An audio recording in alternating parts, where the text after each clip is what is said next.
Hello, my name is Elijah Huntington, and I chose the article Molecular Fate Mapping of Serum Antibody Responses to Repeat Immunization, published to Nature in 2023 by Schreipers et al.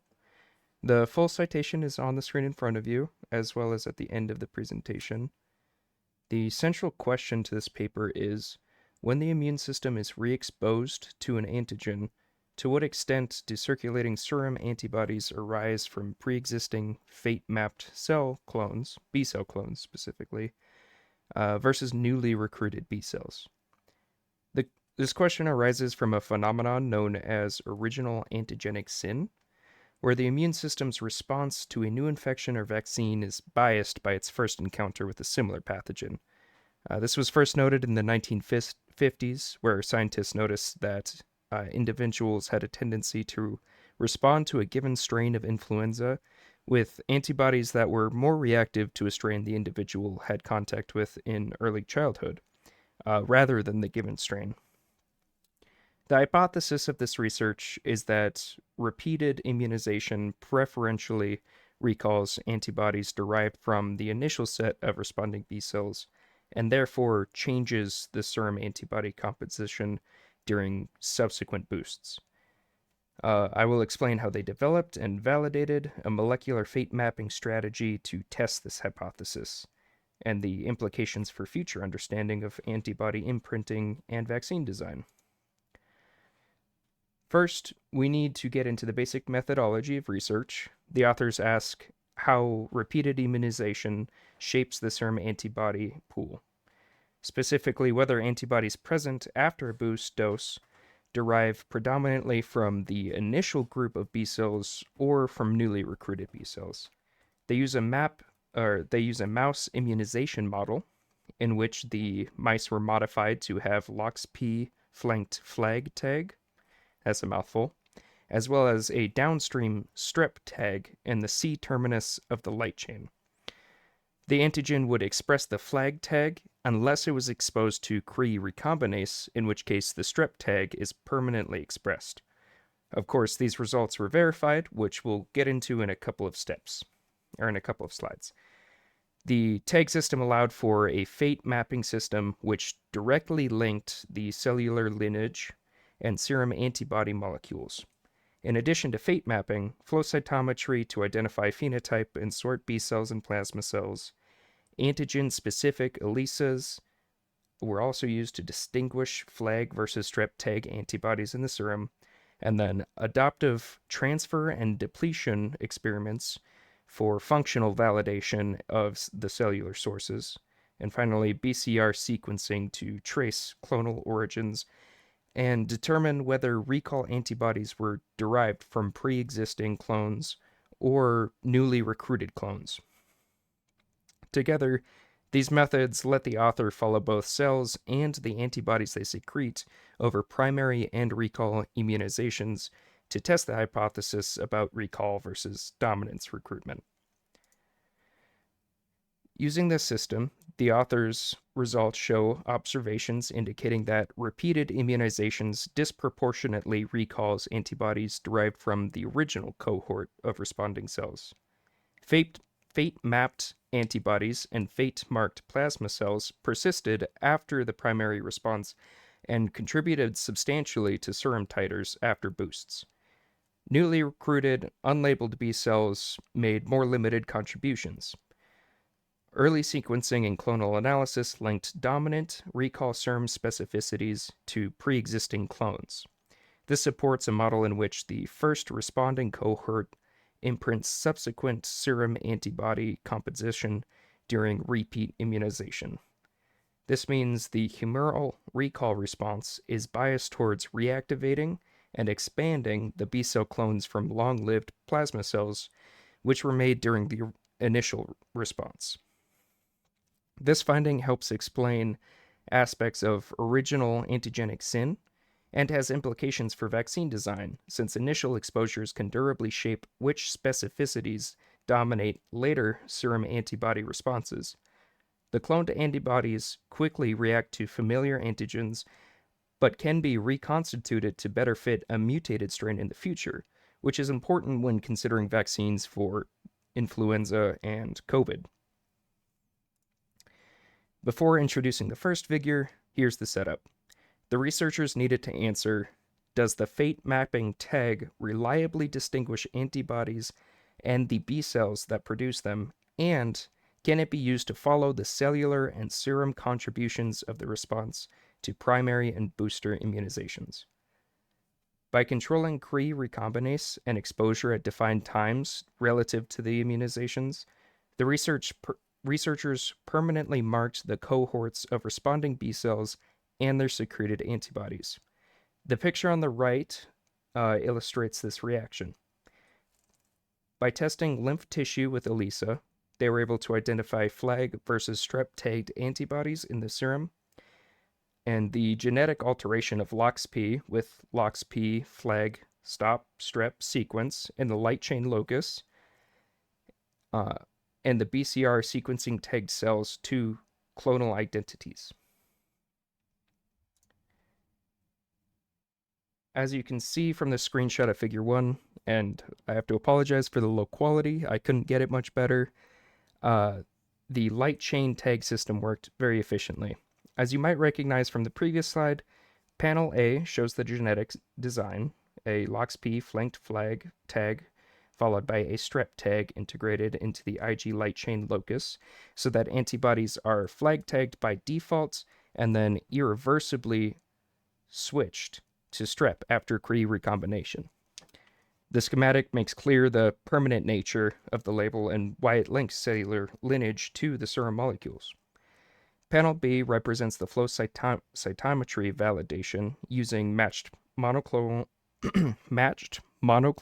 tag-specific antibodies, confirming that flag and strep tags are quantitatively distinguishable in serum without disrupting antigen binding. Panel C shows the timing strategy for Cre induction relative to immunization, and then panels D through F show flow cytometry and serum readouts after introduction.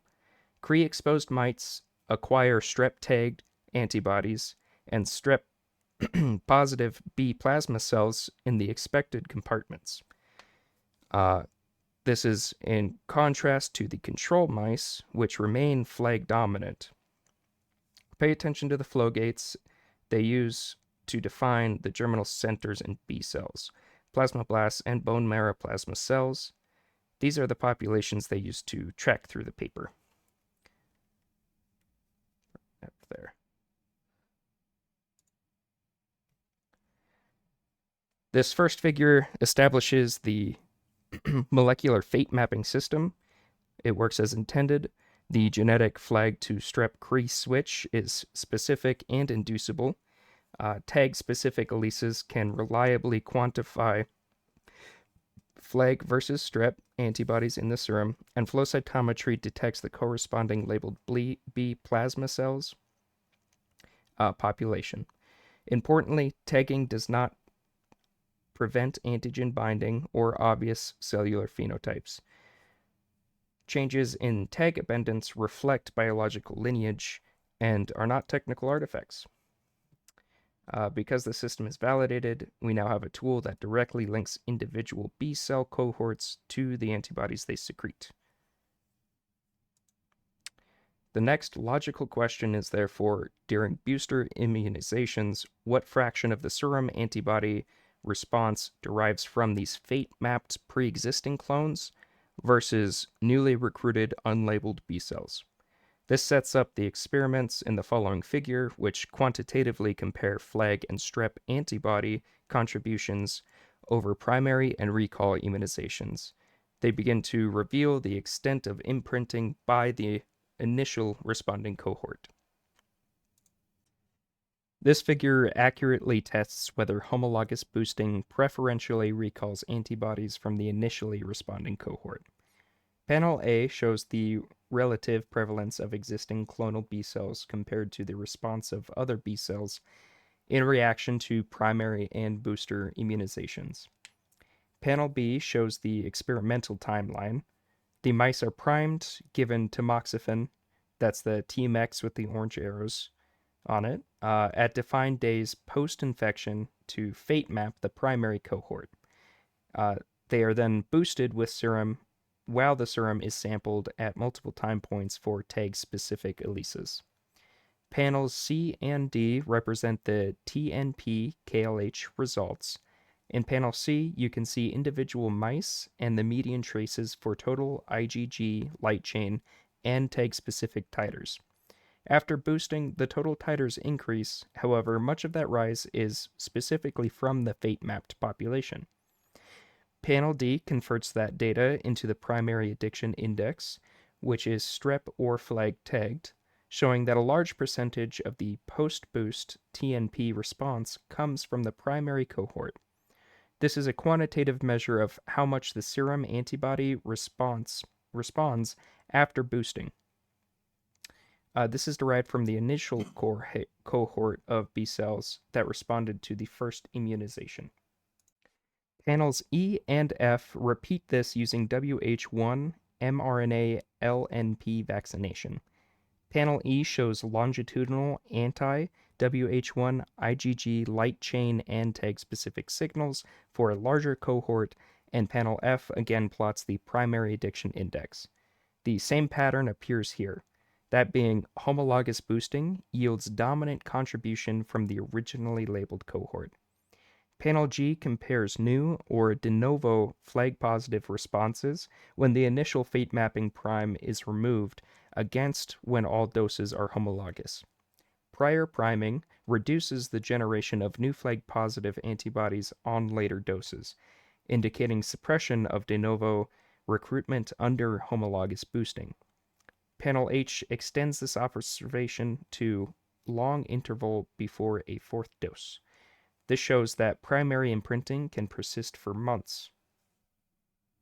In all, we can see that the homologous boosting predominantly recalls antibodies made by the original fate-mapped cell cohort rather than recruiting large numbers of new clones. This primary addiction mapping imprinting holds across proteins and mRNA platforms and persists over long intervals. This implies that initial exposures can durably shape which specificities dominate later serum responses. After establishing this, the question becomes which cellular compartments supply the fate-mapped antibodies observed after homologous boosting. This could be long-lived bone marrow plasma cells, reactive memory B cells that differentiate de novo into plasmablasts, or short-lived splenic plasma cells. The researchers pair tag specific serum measurements with compartmental analysis to link serum antibody origin to specific cellular sources. They compare the presence and tag identity of antibody secreting cells across lymphoid organs and bone marrow before and after boosting immunizations with flow cytometry and cell sorting with ELISpot or tag-specific ELISA to measure secretion by locus-matched cells. Panel A shows the infection or boost timeline. Mice were primed intranasally with PR8 and later boosted subcutaneously with either the same HA-PR8 vaccine or a divergent HA, such as HA-FM1, with serum samples at the indicated time points. Panel B, I think, is pretty cool. It maps the sequence divergence onto the HA structure, highlighting the residues that differ between HA-PR8 and HA-FM1, and giving the percent identity. This visual emphasizes the antigenic distance, which is tested here. Panel C shows homologous boosting with HA-PR8. The left plot separates flag positive and strep positive antititers over time, and the right plot shows the calculated primary addiction index. This is showing that homologous boosting produces strong strep or primary cohort dominance. Panel D shows heterologous boosting with HA-FM1 and then tag-specific ELISAs for anti HAPR8, which is on top, and the anti-HAFM1, which is on bottom, to reveal reduced primary cohort dominance for the heterologous antigen. The quantified primary addiction index confirms a lower contribution from the original cohort when the boost antigen differs. Panel E illustrates the divergence between other HAs used, such as NC99 and CA09, which actually frames for the next experiment. Panel F plots tag-specific anti-HA titers in mice primed with HANY95 and then boosted homologously or heterologously with NC99 or CA09. Sorry. The traces show greater de novo flag positive responses against more distant variants. Finally, panel G quantifies the primary addiction index for each boosting HA at 6 days and 1 month and after the second boost. Statistically significant reductions in the index with increasing antigen distance indicate that imprinting weaknesses that imprinting weakens as the boost antigen diverges from the prime. So, in summary, Figure 3 showed that antigenic distance weakens primary addiction imprinting. Homologous boosts strongly recall the original cohort, while heterologous or more divergent boosts permit greater recruitment of new de novo B cell responses.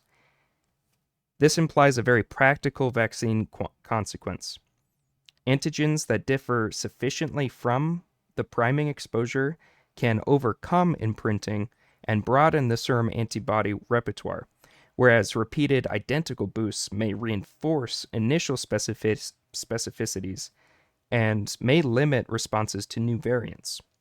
Because vaccination is such a pertinent topic, especially in current immunology, the next question is, can heterologous boosting with antigenetically distant SARS-CoV-2 spike variants overcome primary addiction imprinting with shift neutralization and antibody specificity towards variant epitopes? The authors will next compare homologous, which is denoted as WWW, versus heterologous, WBB, boosting regimens in fate-mapped mice. They'll measure specific tag binding to WH1 and BA.1 RBDs. This tests the functional neutralization of a BA.1 pseudovirus and the epitope specifically of de novo versus fate-mapped antibody fractions.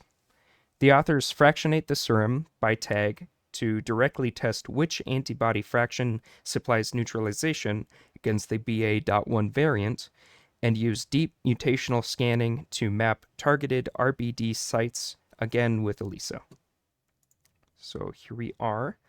Panel A represents the immunization timeline and longitudinal binding traces for individual mice and their medians, illustrating how flag positive, which are de novo, and strep positive, which are fate mapped in this case, titers evolve over the course of prime and boost immunizations. Panel B shows serum ELISA binding to WH1 and BA.1 with the assay LOD indicated, so you can see low titer samples clearly.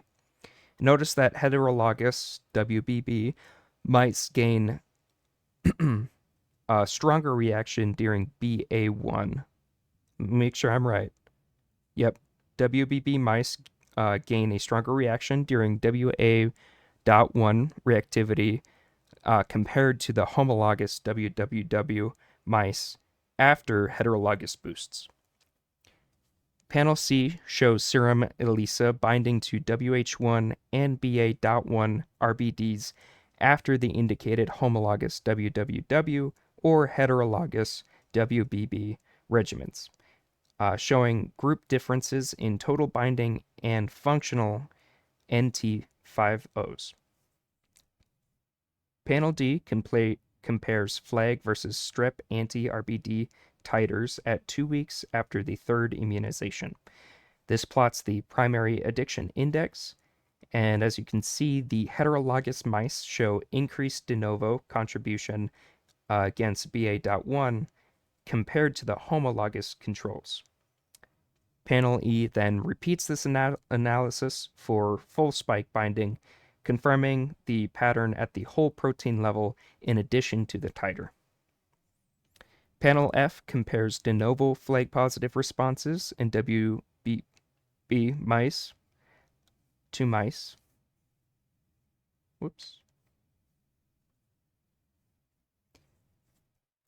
Panel F compares de novo flag-positive responses in WBB mice to mice where the first fate mapping prime was omitted, demonstrating that heterologous boosts actively induce new flag-positive specificities rather than merely revealing pre-existing undetected clones. This is basically a validating step. Panel G diagrams the biochemical fractionation used to separate flag-positive and strep-positive antibodies for the neutralization assays. Panel H shows BA.1 NT50 before and after depletion and fractionation with heterologous WBB mice, indicating that the de novo flag-positive fraction supplies are a very substantial portion of the BA.1 neutralization. Panel I normalizes NT50 by RBD ELISA titer to compare per antibody potency of each fraction. This reveals whether newly induced antibodies are intrinsically more or less potent against BA.1, compared to the fate-mapped pool in Panel H. Panel J maps BA.1 substitutions onto the WH1 RBD structure to orient us to the variant sites. Panel K used deep mutational scanning of the separated serum fractions to identify the RBD residues, most targeted by flag-positive versus strep-positive antibodies, showing that heterologous boosting redirects the de novo fraction towards BA.1 specific escape sites. In conclusion of Figure 4, heterologous boosting with an antigenetically distinct spike can partially overcome primary addiction imprinting by eliciting new de novo antibodies that bind and neutralize the variant and target variant specific RBD sites, which occurs while the original cohort continues to contribute.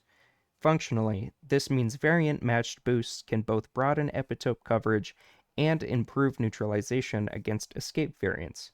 This means vaccine design can strategically introduce antigenetic distance to help reduce imprinting and enhance protection against evolving strains of pathogens. This study accomplished a reliable molecular fate mapping system that directly links individual B-cell cohorts to the antibodies they secrete. This enables quantitative tracking of which cellular sources supply serum during primary and recall responses. Using this approach, we now know that homologous boosting predominantly reactivates the original responding cohort and that those fate-mapped cells supply the majority of early recall serum antibody. De novo recruitment of new clones is relatively limited after identical boosts, and this imprinting is durable across vaccine platforms and long intervals. Biologically, these results can refine our view of immune system memory and recall. Recall responses are not simply a fresh generation of new specificities, but are strongly biased by the earliest responding B cells. The initial germinal center outputs and early plasma cell differentiation can disproportionately shape long-term serum composition. Memory-derived and newly recruited antibodies differ in epitope targeting and functional potency, showing that the composition of the recall pool matters as much as its protective immunity efficiency. For vaccine strategy, this may lead to major improvements. Repeated identical boosts will amplify the original specificities, but risks narrowing the circulating antibody repertoire. This could reduce efficacy against antigenetically drifted variants.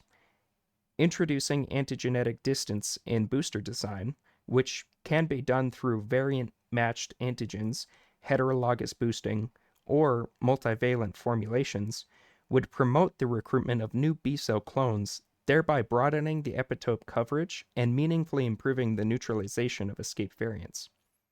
Essentially, intentional antigenetic novelty in a booster regimen can be a powerful tool to balance memory recall with the need to refresh and broaden humoral immunity against rapidly evolving pathogens. This article opens several ways to deepen our understanding of antigen dynamics and translate findings into vaccine strategies. First, investigating the cellular dynamics inside recall germinal centers would clarify whether de novo clones are recruited but fail to expand, or if the competition from memory B cells and pre-existing antibodies actively suppress entry and maturation of new specificities. Paired single-cell BCR sequencing with the fate mapping and lineage tracing across germinal centers before and after boosting could help answer this question.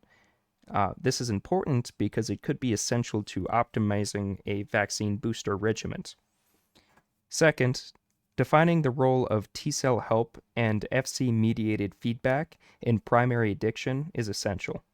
Experiments that would manipulate T follicular helper cell quantity or specificity, or which could block Fc gamma R dependent immune complex feedback during the booster, would test whether altered T helper cell inputs or antibody feedback underlie the dominance of the original cohort. Third, extending the antigenetic distance axis in controlled vaccine formulations would help define the threshold of divergence needed to reliably recruit protective de novo responses without losing the beneficial cross-reactivity. Long-term study of the priming memory B cell persistence and prevalence in repeated exposure could be highly beneficial. It would help to identify how long a given COVID booster, for example, or HIV vaccination may be relevant in terms of years to potentially decades. These questions rely very heavily on the proclivity of these pathogens to mutate, however. Finally, moving beyond the model antigens of mouse genetics, it would be important to validate these principles in human cohorts and in other in other infection-relevant contexts for... Oh no. I'll just have to watch this one.